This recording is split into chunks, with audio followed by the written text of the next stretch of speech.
우리 자율주행 자동차에 대해서 알아볼 건데 편안하게 이제 들으시면 되겠어요. 그래서 자율주행 자동차의 긍정, 부정적 측면을 생각해보고 향후 인공지능 사회에서 벌어질 수 있는 윤리적 결정에 대한 사회적 가치 판단을 생각해 볼 수 있다. 자율주행 자동차도 많이 화두에 오르고 있습니다. 그러면 도대체 자율주행 자동차가 무엇일까요? 무인 자동차가 자율주행 자동차일까요? 네? 채팅창에 글을 올려주세요. 내 주변도 인식할 수 있고 내 자동차 위치까지도 인식을 할 수가 있어요. 그러면 내가 목적지까지 가야지 되잖아요. 그게 뭐가 있냐면 AI 기술이 필요합니다. 그래서 선생님이 앞으로 AI에 대해서 우리가 수업을 하고 있는 거예요. 3번에 걸쳐서 AI를 얘기를 할 건데 그 AI의 기술이 들어간 자율주행 자동차를 소재로 하는 것입니다. 그래서 첫 번째 오늘이고요. 여러분들이 왔을 때 이 AI 기술이 들어간 카메라를 가지고 RC카가 구현하는 것을 한번 해볼 것입니다. 그리고요. 그다음에 마지막으로도 온라인 수업으로 또 하게 될 건데요. 그러면 한번 생각해 봐야 될 게 있어요. 뭐냐면 자율주행 자동차의 좋은 점과 자율주행 자동차가 실제로 구현이 되었을 때 사회에 있을 때 사회에서 일어날 수 있는 다양한 문제점들이 있을 거예요. 그래서 걸림돌이라고 선생님이 했는데 어떤 문제들이 발생할 수 있는지까지 같이 생각해 보도록 하겠습니다. 많은 차들이 안전하게 신호를 지키며 운행되기 때문에 사고의 확률이 감소하게 된다. 그렇죠. 그래서 이런 장점들이 있을 것입니다. 그거 말고도 또 운전을 못해도 드라이브를 즐길 수가 있겠죠. 예를 들어서 장애인이나 노약자들은 운전을 할 수가 없잖아요. 그래서 이동에 제한이 있는데 자율주행 자동차 같은 경우는 그런 제한이 없죠. 단점이 있을까요? 그렇죠. 오작동이 생기면 인명피해가 생길 수 있다라는 거. 자동차 혼자 주행하다 보면은 누가 법적인 책임을 질 것인가 라는 거. 그 다음에 시스템 오류 얘기도 많이 하고 있고 맞아요. 이런 다양한 사고에 대해서 누가 법적 책임이 되겠지. 그러면 사고가 났다? 사고가 난다는 것은 이 인공지능이 누군가를 쳤다는 거잖아. 누군가가 다치게 했다거나 아니면 사망하게 했다는 거잖아요. 그럼 인공지능이 이걸 판단했겠지. 이 판단은 어떻게 하는 걸까? 그 얘기를 하려고 합니다. 트롤리 딜레마라는 걸 할 거예요. 자, 선생님이 이 사이트를 알려줄 건데요. 요약보기를 누르면은 여기는요. 지금 사망자가 노숙자 3명과 그 다음에 여성 1명이 죽는데 그런데 얘네들은 여기 보면은 빨간불이지. 빨간불을 무시하고 건너고 있어요. 그래서 횡단보도를 무시하고 건너고 있습니다. 라는 거고 여기 같은 경우는 남성 3명하고 여성 경영자를 죽는데 이렇게 회피를 하면 자동차가 직진을 하거나 아니면 자동차가 회피를 하게 되는 거죠. 그랬을 때 얘네들이 죽게 되고 근데 얘네들은 초록불에 잘 건너고 있대. 너네는 선택을 무엇을 할 거냐? 라는 거예요. 한번 이렇게 해서 이런 상황이 13가지 상황이 나오는데 한 번씩 다 선택을 해보시고 마지막에 이제 송주하고 민준이는 결과물이 나올 거야. 그 결과물을 X하지 마시고 펴놓고 함께 공유를 하면서 어떤 가치가 들어있는지를 살펴볼 겁니다. 자, 민준이, 준비됐습니다.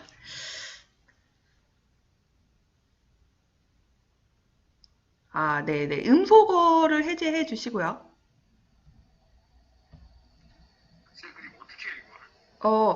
그거 화면, 아까 우리 결과. 네. 자, 여기 우리 민준이가 결과한 거 보니까 가장 많이 살려준 사람은 남자, 뚱뚱한 남자, 비만 남자를 가장 많이 살려줬고 가장 희생된 캐릭터는 여성이 되겠습니다. 자, 보면은 희생자의 숫자의 중요도가 있잖아요. 그런데 거기 보면은 빨간색은 다른 사람이 한 거고 지금 민준이 같은 경우는 파란색이에요. 근데 다른 사람은 개인을 조금 더 여기 중시했다면 민준이 완전 다수를 선택했어. 그러니까 개인이 죽는 것보다 다수가 죽는 게 더 안 된다라는 입장이 되겠죠. 법규를 민준이 법규를 중시해. 그러면 지금 빨간불에 건너지 않고 파란불에 건너야지 살려준다. 라는 거죠. 이게 18개월 동안 233개국 국가에 지어 230만 명이 참여한 거예요. 그랬을 때 젊은이들을 많이 살렸어요. 일로 갈수록 살린 거야. 일로 갈수록 죽인 건데 여기 개보다 못한 게 범죄자야. 여기 보이지? 개보다 범죄를 더 많이 죽였어요. 우리나라 같은 경우는 그렇게 사람을 중시하는데 외국 같은 경우는 애완동물도 가족으로 생각을 하잖아요. 자, 여기 보면은 플러스로 갈수록 젊은 층, 마이너스로 갈수록 고령층을 중시하는데요. 우리나라는 경로 사상이 중시되다 보니까 젊은 층보다는 나이 든 사람들을 많이 살렸어요. 근데 여기 보면 동양권은 나이 든 사람들을 많이 살리고요. 여기 서양권은 젊은이들을 많이 살리는 경향이 있습니다. 이렇게 가치가 다르다라는 거예요. 국가적으로도. 오늘은요, 선생님이 뭘 얘기하냐면 인공지능을 학습을 시켜야 된단 말이야. 그러니까 다 러닝을 시켜야 되는데 이때 이런 윤리적 결정에 대해서 어떤 거를 가르쳐 줘야 되는지 학습자의 가치 판단에 들어간다라는 거예요. 그러면 앞으로 너희들이 이런 것을 같이 고민을 해야 되는 사회가 올 거다라는 거야. 그래서 여기에 대해서 한번 생각해보고 고민해보는 시간을 가졌습니다. 수고하셨습니다. 안녕. 강한 인공지능이 있고 약한 인공지능이 있습니다. 강한 인공지능이 뭘까요? 터미네이터. 맞아, 터미네이터 막 진짜? 움직이는 거. 아이로봇이라고 하는 게 이게 마지막에 인간을 지배한다 이런 거잖아. 아니네요. 그래서 좀 약간 잔인하게 끝나게 되는데 마지막은 사람이 항상 이기는 걸로 끝나게 되죠. 그런 모습. 그런데 지금 현재 강한 인공지능을 할 수 있어요? 아니요. 약한 인공지능이에요. 약한 인공지능은 뭐냐면 여기 페이스북에서 얼굴을 인식하는 것처럼 이 사람은 A라는 사람, 이 사람은 B라는 사람 이렇게 다 구분하는 게 또 만약에 내가 이번에는 여기다 놨어. 가운데에 밑에다 놨어. 그러면 그랬을 때 내가 이기는 거는 한 번. 근데 내가 여기다 놨어. 그랬을 때 난 다 이기는 거야. 그러면은 이걸 통해서 컴퓨터는 뭘 선택하겠어? 제일 오른쪽 경우 1번이 많은 경우를 선택하겠죠. 요것만 나중에 알면 인식을 못하지. 그러면 인식을 따라가죠. 시작!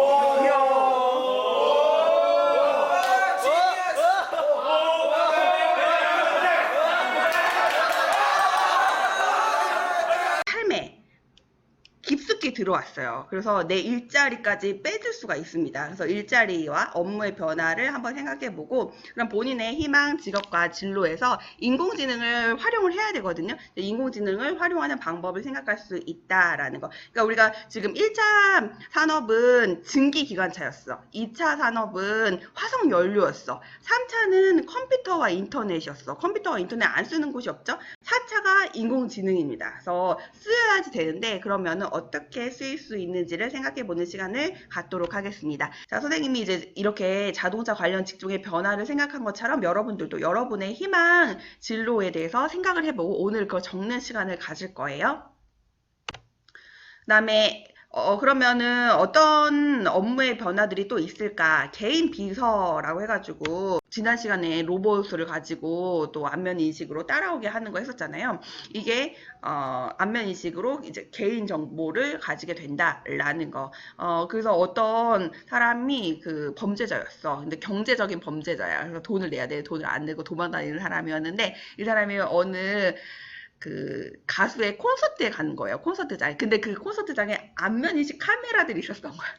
그러면서 그 정보가 경찰한테 넘어갔어요. 그래서 현장에서 잡히는 그런 일이 있었다고 합니다. 그래서 경찰들이 옛날에는 막 밖에를 순찰을 했다면 지금은 데스크에 앉아서 범인을 잡을 수가 있게 된 거죠.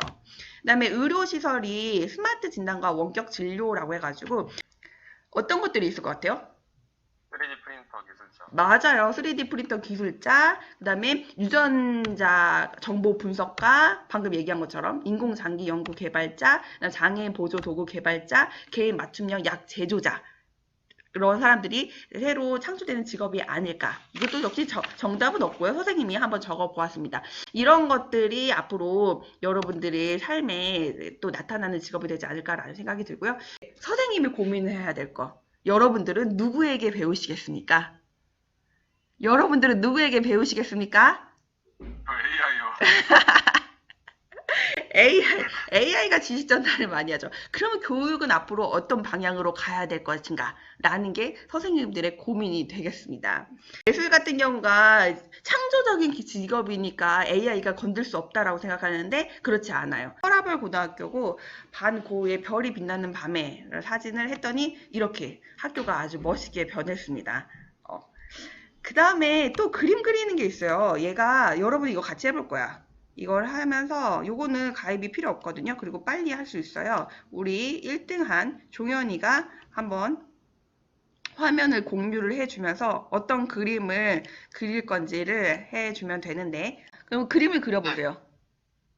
피그를 제가 그려요? 드로잉 하래. 피그를 한번 그려봐봐.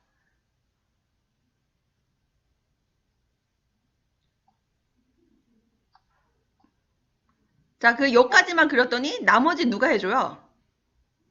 기계가. 기계가 해줘요. 얘가 AI야. 몸을 맞춰. 얘가 인식을 할 거야. 그 인식이 됐어. 그리고 이제 연주를 하기 시작합니다. 윤성의 연주를 들어보시죠.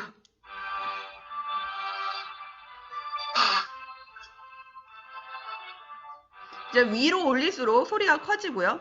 그 다음에 오른쪽에 첼로 이런 거 있잖아요. 이게 첼로가 낮은 음을 하고 되고 왼쪽에 바이올린이 있잖아요. 이 바이올린이 높은 음을 하게 되는 거야. 자, 지금 음악이 거의 다 끝나가고 있습니다. 위에 음악의 표시가 보이죠? 해봐요.